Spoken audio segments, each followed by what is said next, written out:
पूज्य गुरुदेव भगवान के श्री चरणों में प्रणाम।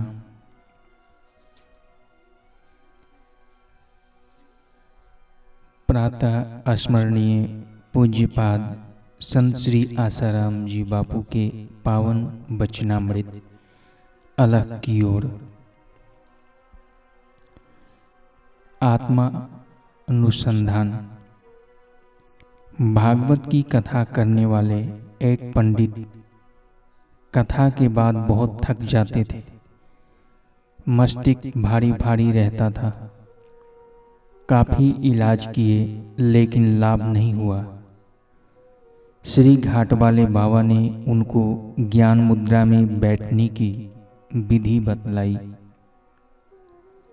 कुछ ही समय में पंडित जी को चमत्कारिक लाभ हुआ। ज्ञान मुद्रा से मस्तिष्क के ज्ञान तंतुओं को पुष्टि मिलती है और चित्त जल्दी शांत हो जाता है। आत्म कल्याण के इच्छुक व ईश्वर अनुरागी साधकों को आत्म शांति, आत्म बल प्राप्त करने के लिए, चित्त शुद्धि के लिए यह ज्ञान मुद्रा बड़ी सहाय करती है। प्रतिदिन ज्ञान मुद्रा में थोड़ी देर बैठना चाहिए।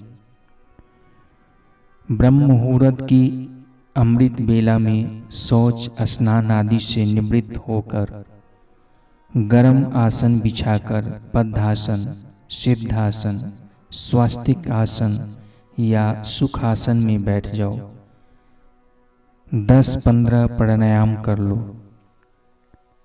आंतर कुंभक, बहि कुंभक तथा मूल बंध, उड़ियान बंध व जालंधर बंध, इस त्रिबंध के साथ प्राणायाम हो तो बहुत अच्छा।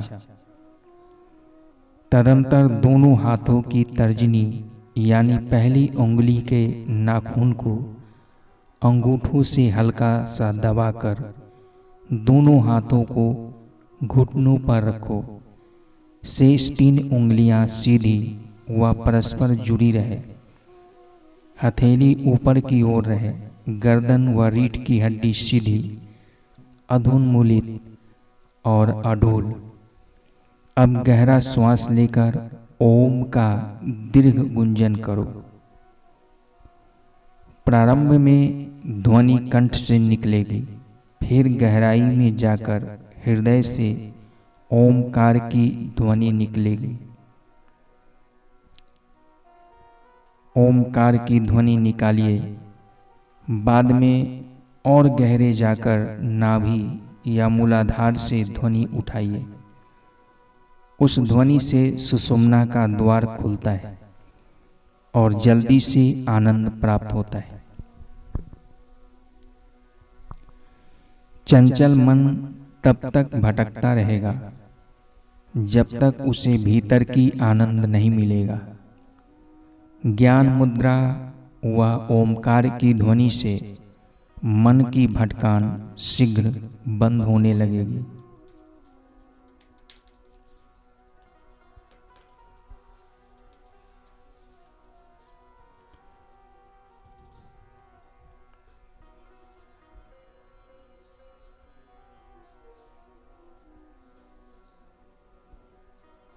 जो कार्य करना नितांत आवश्यक हो उसे ध्यान में बैठने से पहले पूरा कर लो। ध्यान के समय जो काम करने की कोई जरूरत न हो उसका चिंतन छोड़ दो।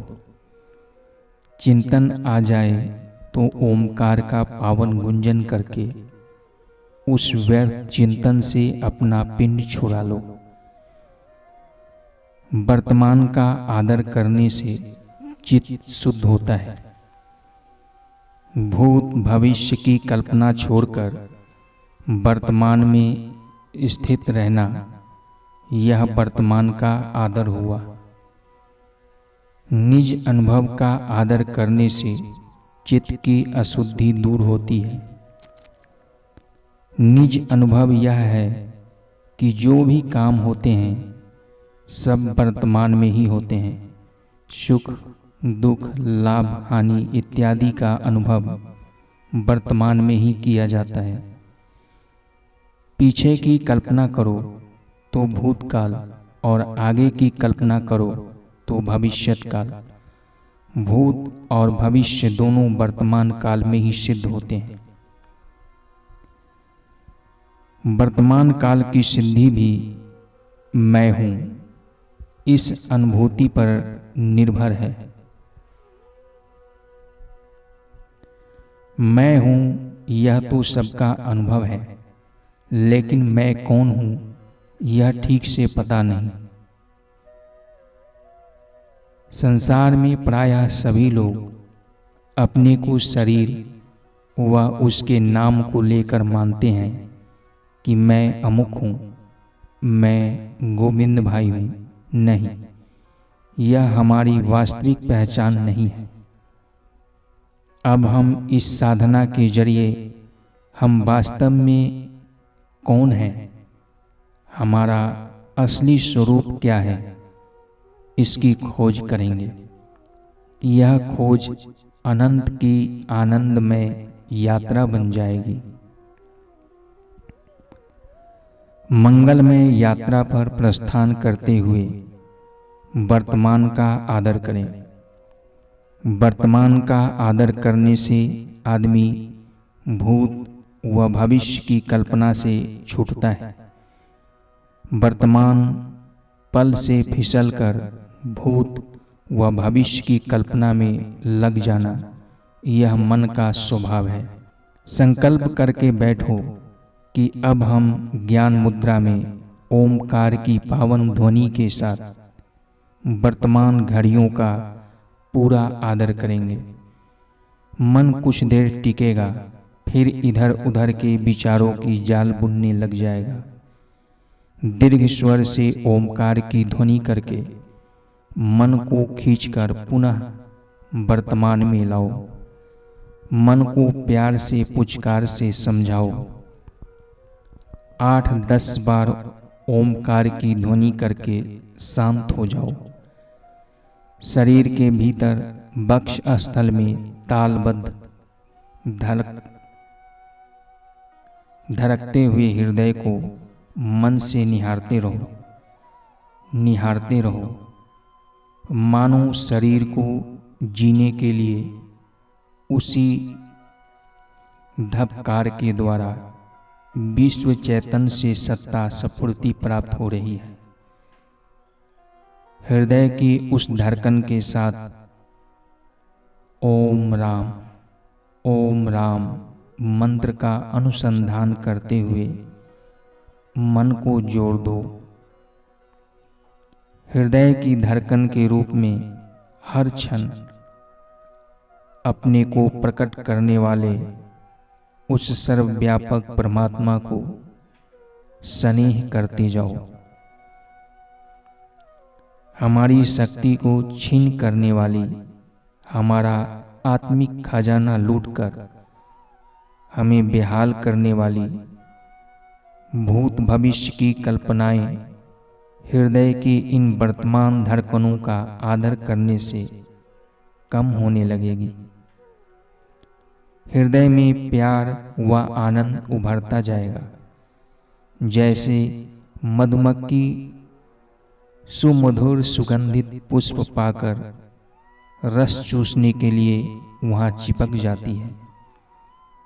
शहद का बिंदु पाकर जैसी चींटी वहां आस्वाद लेने के लिए चिपक जाती है, वैसे ही चित्त रूपी भंवर को परमात्मा के प्यार से प्रफुल्लित होते हुए अपने हृदय कमल पर बैठा दो, दृढ़ता से चिपका दो। सागर की सतह पर दौड़ती हुई तरंगे कम हो जाती है तो सागर शांत दिखता है। सागर की गरिमा का एहसास होता है। चित्त रूपी सागर में वृत्ति रूपी लहरियां दौड़ रही है। वर्तमान का आदर करने से वे वृत्तियां कम होने लगेगी।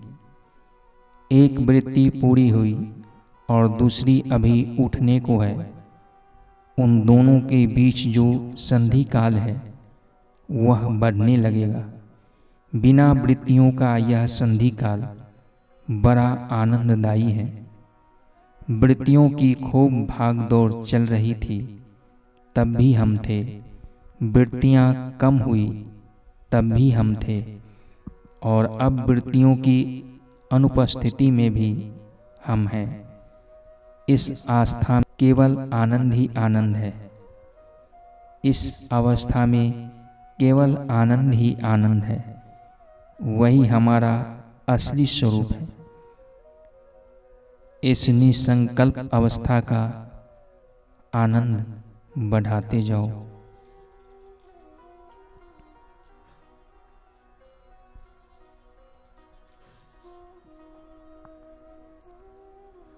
मन विक्षेप डाले तो बीच बीच में ओमकार का प्यारा पावन गुंजन करके उस आनंद सागर में मन को डुबाते जाओ। जब ऐसा निर्विषय निसंकल्प अवस्था में आनंद आने लगे तो समझो यही आत्मदर्शन हो रहा है, क्योंकि आत्मा आनंद स्वरूप है। आगे के भाग दूसरे भागों में बताए जाएंगे। हरि